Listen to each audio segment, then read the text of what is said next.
नमस्कार दोस्तों, मेरा नाम है अरुण सिंह और आप सफ़र कर रहे हैं फ्री एजुकेशन वर्ल्ड की दुनिया में। अभी मैं आपसे बात करूंगा करेंसी डिप्रिसिएशन के बारे में। जो रुपया गिरता जा रहा है, जो करेंसी की वैल्यू गिरती जा रही है, उस पर हम डिस्कस करेंगे इस 2-3 मिनट के लेक्चर में। तो जो पूरे वर्ल्ड के जो बेस्ट इकोनॉमिस्ट हैं वो क्या करते हैं, 34 करेंसी जो है ट्रैक करते हैं कि ये अप्रिसिएट हो रही हैं, डिप्रिसिएट हो रही हैं। अप्रिसिएशन का मतलब करेंसी की वैल्यू बढ़ना, डिप्रिसिएशन का मतलब करेंसी की वैल्यू डाउन होना। इसमें 34 में मेन कंट्रीज़ की करेंसी हैं, जैसे चाइना हो गया, जापान हो गया, इंडिया हो गया, यूएस डॉलर हो गया, यूरोप के देश हो गए कई सारे। तो उनकी करेंसी को ट्रैक किया जाता है। तो पाया गया कि जो सारी करेंसी हैं, सारी कंट्रीज़ की करेंसीज़ हैं, वो बेसिकली डाउन हो रही है क्योंकि डॉलर स्ट्रांग हो रहा है। डॉलर स्ट्रांग हो रहा है, डॉलर ज़्यादा छप रहा है, इस वजह से सारी करेंसीज डाउन हो रही हैं। लेकिन 4 करेंसी जो हैं वो अभी भी थोड़ा सा स्ट्रांग बनी हुई हैं। उसमें आपका रशिया का रूबल आता है, ब्राज़ील, मैक्सिको एंड पेरू की करेंसीज आती हैं।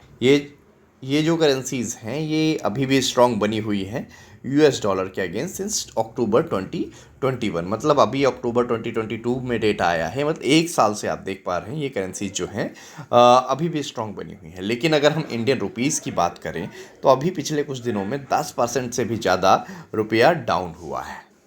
करेंसी डिप्रिसिएशन का मतलब यही होता है कि कोई सी भी करेंसी है उसकी वैल्यू डाउन हो जाना, fall in the value of the currency in terms of exchange rates versus other currencies. किस एक्सचेंज रेट जो है ना, उसके एक्सचेंज रेट के टर्म्स में किसी भी करेंसी की वैल्यू डाउन हो जाना। बेसिकली ये वैल्यू हम जो कंपेयर करते हैं वो डॉलर से करते हैं, क्योंकि डॉलर बहुत लंबे समय से एक स्टेबल करेंसी रहा है। मैं यूएस डॉलर की बात कर रहा हूँ। मैं करेंसी डेप्रिसिएशन का कुछ फ़ायदा भी होता है, जैसे कि एक्सपोर्ट एक्टिविटीज़ जो हैं किसी भी कंट्री की, वो जब करेंसी डाउन होती है तो बढ़ जाती हैं। क्यों बढ़ जाती हैं? क्योंकि चीज़ें सस्ती मिलने लगती हैं दूसरी कंट्री की करेंसी के अकॉर्डिंग, तो वो लोग ज़्यादा खरीदने लगते हैं किसी भी देश से जहाँ की करेंसी डाउन होती है, तो एक्सपोर्ट एक्टिविटी बढ़ जाती है।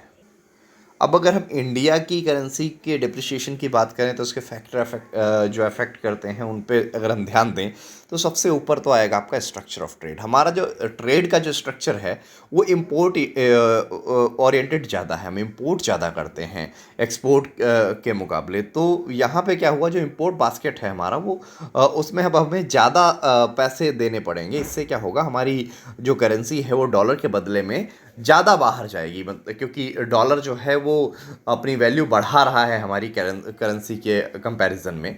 डॉलर 84 रुपये तक, 83-84 रुपये तक पहुंच जाता है। तो वो क्या होगा, हमें जिस डॉलर के लिए सपोज 70 रुपये पहले देने पड़ते थे, अब 84 रुपये देने पड़ेंगे या 83-80 के ऊपर देने पड़ेंगे।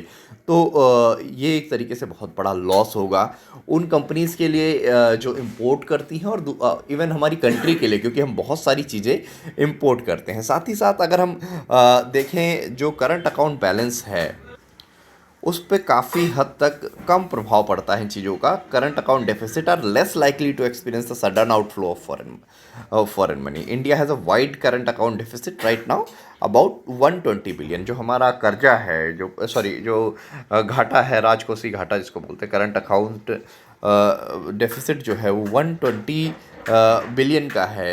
ये आपका चालू खाता शेष भी बोलते हैं इसको, ये खाता घाटा भी बोलते हैं इसको। ये 120 बिलियन डॉलर का है।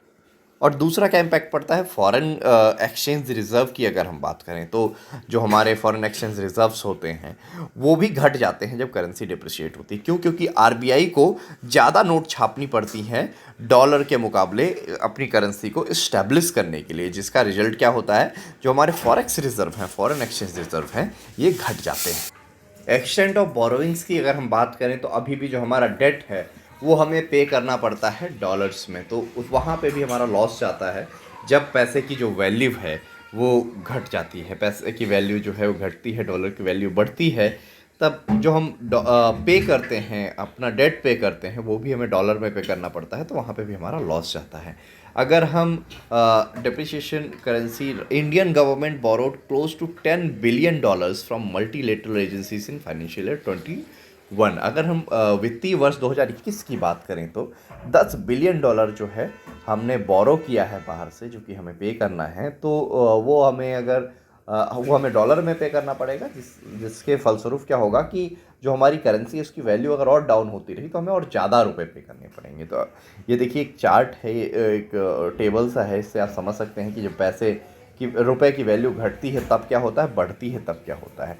रुपए की वैल्यू बढ़ने को बोलते हैं अप्रिसिएशन। जब रुपीज़ की वैल्यू अप्रिसिएट होती है, बढ़ती है, तो उस सिनेरियो में क्या होता है, export expensive, import cheaper. Export जो है वो एक्सपेंसिव हो जाता है और इंपोर्ट जो होता है वो चीपर बन जाता है किसी भी कंट्री का। इसलिए क्या होता है, इंडस्ट्री बेनिफिट, जो इंडस्ट्रीज़ को बेनिफिट होता है उसमें आती हैं आपकी high imported input, engineering, drugs, pharma, petro products, germs and jewellery. In industries जो है इनको फ़ायदा होता है। लेकिन अगर रुपीज़ की वैल्यू डाउन होती है तो उसमें क्या होता है, एक्सपोर्ट चीपर बन जाता है और इंपोर्ट एक्सपेंसिव बन जाता है, उल्टा हो जाता है पूरा।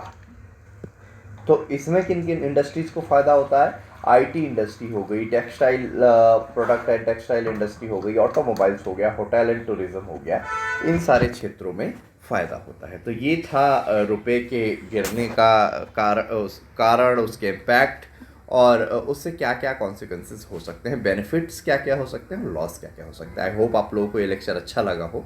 इसी तरीके के नॉलेजेबल लेक्चर्स देखने के लिए मेरे चैनल को सब्सक्राइब कीजिए। अभी मैं पॉलिटी और हिस्ट्री के लेक्चर्स को कंटिन्यू करूँगा, थोड़ा अभी टाइम नहीं मिल पा रहा है।